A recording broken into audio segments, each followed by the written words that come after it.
अंदाज नया, माध्यम नया, पॉलिटिक्स वाला। आओ राजनीति करें अब हमारे YouTube चैनल पर। नमस्कार, मैं पंकज मुकाती। पीएम टाइम में आपका स्वागत है। मध्य प्रदेश की राजधानी भोपाल में बुधवार को मौसम सर्द रहा पर सियासी तापमान गर्म रहा। सिंधिया समर्थक मंत्रियों को बंद कमरे में नसीहत दी गई। इस नसीहत के मायने क्या हैं? इस नसीहत के पीछे क्या कोशिश है? क्या ये माना जाए कि सिंधिया समर्थक मंत्रियों का सत्ता पर्यटन अब गतिरोध की तरफ है? क्या ये माना जाए कि सिंधिया समर्थक मंत्रियों का भाजपा कार्यकर्ताओं के साथ तालमेल नहीं बैठ पा रहा है? क्या ये माना जाए कि सिंधिया समर्थक मंत्रियों और भाजपा की रीति नीति के बीच किसी तरह का मेलजोल नहीं बन पा रहा है? क्या इस बंद कमरे में दी गई नसीहत के पीछे कारण अगले चुनाव में टिकट का भी है? क्या ये माना जाए कि सिंधिया समर्थक कुछ मंत्रियों को आने वाले मंत्रिमंडल विस्तार में जगह न मिल पाए? क्या इस बंद कमरे की नसीहत का मतलब ये भी है कि इनमें से कुछ लोगों को अगले चुनाव में टिकट भी न मिल सके? मध्य प्रदेश में 2023 के अंतिम महीने में विधानसभा चुनाव होने हैं। इसको लेकर मुख्यतः मध्य प्रदेश में दो ही दल हैं, भाजपा और कांग्रेस। पर इस बार आपको तीन दलों के बीच मुकाबला देखने को मिलेगा, एक कांग्रेस और दो भाजपा के दल।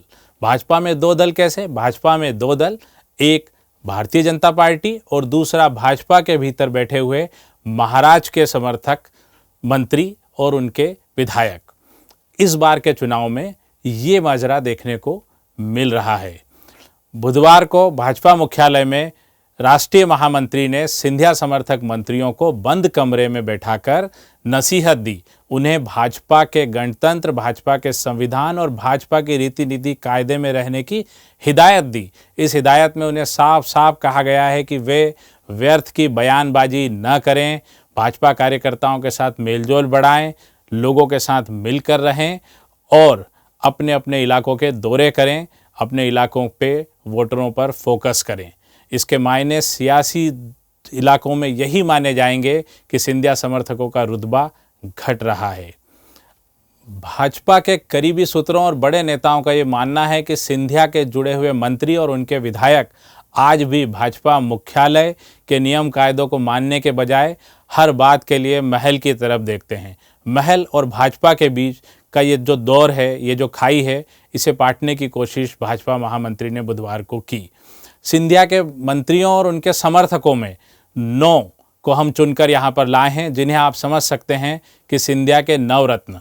उनके पिछले 1.5 या 2 साल के कामों को भी हम देखेंगे और हम समझेंगे कि वो किस तरह से भाजपा की रीति नीति से अलग दिखाई दे रहे हैं और भाजपा इसको लेकर बड़ी कश्मकश में और बड़ी बेचैन दिखाई देती है, लेकिन कुछ कह नहीं पाती है। लेकिन अब चूंकि चुनाव सामने है, इसलिए भाजपा ने उन्हें बिठाकर साफ साफ नसीहत दी है।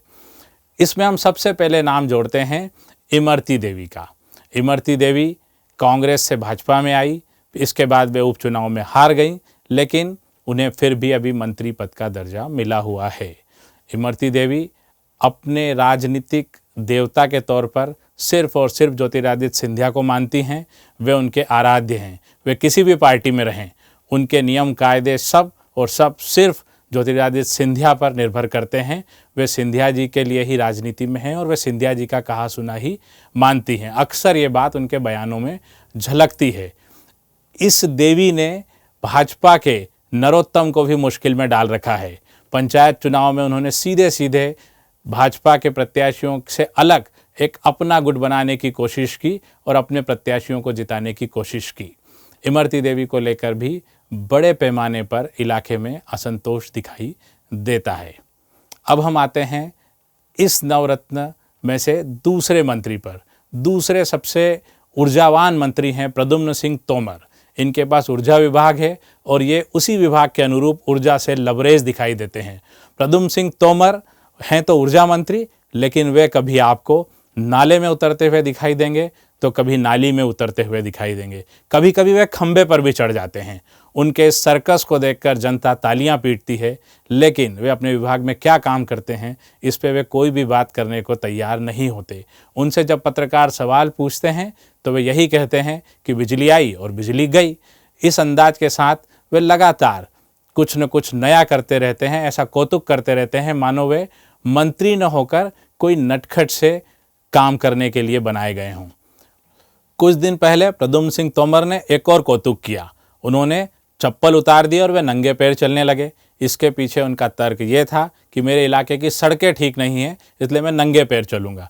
सड़कों के ठीक न होने का मामला उठाकर वे सीधे सीधे अपनी सरकार और भाजपा को ही कटघरे में खड़ा कर रहे थे। प्रद्युम्न सिंह तोमर के इस तरह के कामों से लगता है भाजपा संगठन और भाजपा के मंत्री भी नाराज और परेशान हैं, पर वे कुछ कह नहीं पा रहे हैं। इस पूरे मामले में तीसरे मंत्री हैं गोविंद सिंह राजपूत। गोविंद सिंह राजपूत महाराज के करीबी हैं, लंबे समय से उनके साथ हैं। इन दिनों गोविंद सिंह राजपूत एक अजीब से मामले में फंसे हुए हैं। उनके ऊपर एक किसान की ज़मीन पर कब्जे का आरोप है। इस ज़मीन के कब्जे के साथ साथ ये भी बात है कि जब से इस ज़मीन पर कब्जा हुआ है तब से ये किसान भी लापता है। करीब 6 साल से किसान लापता है। उसका परिवार उस किसान की खोज में रात दिन जुटा हुआ है। कई जगह जाकर इस बात की शिकायत भी कर रहा है। गोविंद सिंह राजपूत ने इस मामले में पहले जो तर्क दिया वो बहुत ही अजीब था। उन्होंने कहा कि मुझे ज़मीन मेरे सालों ने दान में दी है और क्या दान में देना अपराध है। बाद में उन्होंने माना कि ये ज़मीन उन्होंने किसी किसान से ट्रांसफ़र करवाई है और अब ये मामला सीबीआई को सौंपे जाने की बात चल रही है। इस मंत्रिमंडल में चौथे मंत्री हैं महेंद्र सिंह सिसोदिया। महेंद्र सिंह सिसोदिया पंचायत मंत्री हैं, लेकिन वे हमेशा विवादों की पंचायत लगाते रहते हैं। उनके विवाद बड़े अजीब से होते हैं और वे नाराज़ भी हो जाते हैं। कुछ दिनों पहले उन्होंने पूरी नौकरशाही को कटघरे में खड़ा किया। उन्होंने कहा कि अफसर काम नहीं करते हैं, मध्य प्रदेश में अफसर कोई बात सुनते नहीं हैं, और ये बात में उन्होंने मुख्य सचिव तक को अपने घेरे में ले लिया। वे यहाँ भी नहीं रुके, वो दिन के 4 पहर में 4 तरह की बातें करते हैं और पता नहीं वो कब क्या बोल जाएंगे, किसी को इसका भरोसा नहीं रहता है।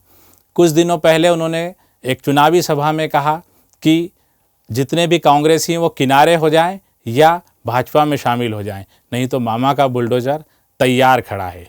इस तरह के मंत्रियों से भी बड़ी मात्रा में जनता के बीच विरोधाभास और विरोध के स्वर उठते हैं। महाराज के नवरत्नों में 5वें रत्न हैं प्रभुराम चौधरी। प्रभुराम चौधरी मध्य प्रदेश के स्वास्थ्य मंत्री हैं, पर कोरोना जैसी महामारी और दूसरे तमाम मामलों के वक्त वे कहीं दिखाई नहीं दिए। उनका विभाग प्रभु भरोसे ही चल रहा है। प्रभुराम चौधरी के विभाग का या उनके कामों का यदि हम हेल्थ बुलेटिन जारी करेंगे तो वे आईसीयू में ही नज़र आएंगे। प्रभुराम चौधरी स्वास्थ्य मंत्री हैं। अगर आप मध्य प्रदेश में किसी से भी पूछेंगे कि प्रदेश का स्वास्थ्य मंत्री कौन है, तो हम शर्तिया कह सकते हैं कि 90% से ज़्यादा लोग उनका नाम नहीं बता पाएंगे। लगता है अगले चुनाव तक उनकी सेहत पर भी बड़ा असर पड़ेगा। इस कुनबे के छठे रत्न हैं ओपीएस भदौरिया। ओपीएस भदौरिया वैसे तो सहकारिता मंत्री हैं, उनका काम है लोगों को जोड़ना, लेकिन वे काम इसके ठीक उलट करते हैं। कुछ दिन पहले उन्होंने एक सभा में भाषण दिया कि इस देश को क्षत्रिय राज्य बनाया जाएगा, इस देश में क्षत्रिय राज्य स्थापित किया जाएगा, और उन्होंने ये भी कहा कि कुछ चतुर जातियों ने मिलकर राजपूतों के साथ धोखा किया। एक तरह से वे ब्राह्मणों पर कटाक्ष कर रहे थे। उनके इस बयान के बाद बड़ी संख्या में ब्राह्मणों ने विरोध दर्ज कराया। इन नवरत्नों में सबसे वरिष्ठ हैं तुलसीराम सिलावट, जो पहलवान के नाम से भी जाने जाते हैं। तुलसी सिलावट ने बड़े कम समय में भाजपा के साथ अपना तालमेल बैठाया है। वे अक्सर मुख्यमंत्री शिवराज सिंह चौहान के साथ दिखाई देते हैं। सिलावट कर्मशील नेता हैं। जब मध्य प्रदेश में कारम डैम टूटा था तब वे पूरी रात उस डैम के किनारे बैठे रहे और उन्होंने उसको इसी तरह से प्रचारित भी किया कि मैं पूरी रात उसी डैम के पास बैठा रहा। जब सिलावट की ये बात हम सुनते हैं तो हमें प्राइमरी में पढ़ी हुई एक कहानी याद आती है, जिसमें एक गुरु अपने शिष्य अरुणि को कहता है कि तुम जाकर खेत में देखो पानी तो नहीं आ रहा है। शिष्य जब वह पहुंचता है तो मेड़ टूट चुकी होती है और खेत में पानी घुस रहा होता है, तो अरुणि उसी मेड़ पर लेट जाता है पानी रोकने के लिए। कुछ इसी तरह तुलसी सिलावट भी पूरी रात उस बांध के किनारे पर बैठे रहे। अब तुलसी सिलावट की इतनी निकटता और इतनी कर्मशीलता भाजपाइयों को कैसे पच सकती है? अभी हाल ही में इंदौर के लॉ कॉलेज में जिहादी किताब का मामला उठा। इस किताब को लेकर ये कहा गया कि इस लॉ कॉलेज में ज़्यादातर प्रोफेसर और गेस्ट फैकल्टी मुस्लिम हैं, इसके प्रिंसिपल भी मुस्लिम हैं जिनका नाम रहमान है। रहमान सर के बारे में ये कहा जा रहा है कि उन्हें तुलसी सिलावट की मेहरबानी से यहाँ रखा गया है। एक तरह से यह दर्शाया और प्रचारित किया जा रहा है कि तुलसी सिलावट कांग्रेस से भाजपा में तो आ गए हैं, पर उनका अभी भी किसी एक पक्ष के प्रति विशेष झुकाव है। इन नवरत्नों में 8वें नेता हैं गिरिराज दंडोतिया। वे हालांकि उपचुनाव हार चुके हैं, पर जब भी उनसे कोई बात की जाती है तो वे सिर्फ महाराज की माला जपते हैं और एक ही बात कहते हैं कि भारतीय जनता पार्टी यदि मुझे चपरासी भी बनाएगी तो भी मैं उसी पार्टी में रहूँगा। इन सब के बाद एक और विशेष रत्न हैं जिन्हें नवरत्नों का नवा रत्न कहा जा सकता है। वो मंत्री नहीं हैं लेकिन विधायक हैं। अशोकनगर से विधायक जसपाल सिंह जज्जी की कहानी पूरे देश में बड़े चाव से सुनी और पढ़ी जाती है। जसपाल सिंह जज्जी ने 4 चुनाव लड़े और चारों में अलग अलग जातियों से वे चुनाव लड़े और चारों में उन्होंने उन जातियों का प्रमाण पत्र भी दिया, जिसके बाद उनकी विधायकी रद्द करने के लिए कोर्ट से आदेश आया। अभी जसपाल सिंह जज्जी स्टे पर विधायक हैं और उनका ये मामला भी आगे पीछे तूल पकड़ेगा और बहुत संभव है कि अगले चुनाव में उन्हें टिकट हासिल करने में खासी मुश्किलों का सामना करना पड़े। इन सारे बातों से एक बात स्पष्ट होती जा रही है कि भारतीय जनता पार्टी में ज्योतिरादित्य सिंधिया समर्थकों की महल के प्रति जो आस्था है उसे भारतीय जनता पार्टी बहुत आसानी से एडजस्ट करने के मूड में अब नहीं है। सभी विधायक और उनके समर्थकों को ये बताया जा रहा है कि वे भाजपा के रंग ढंग के अनुसार चलें, कार्यकर्ताओं को साथ लेकर चलें और भाजपा की रीति नीतियों के अनुसार चलें, वरना बहुत संभव है कि आने वाले समय में उनके लिए भारतीय जनता पार्टी में एक मजबूत जगह पाना मुश्किल हो जाए। बहुत जल्द हम फिर आपके सामने कोई दूसरा राजनीतिक विश्लेषण लेके हाजिर होंगे। आपको हमारा ये विश्लेषण कैसा लगा इसके बारे में प्रतिक्रिया ज़रूर दें, उसे लाइक करें, सब्सक्राइब करें। सब्सक्राइब करने में आपको कोई बहुत बड़ा काम नहीं करना है, एक बटन पर क्लिक करना है। आप इसे सब्सक्राइब करेंगे तो हमें और मजबूती मिलेगी। धन्यवाद।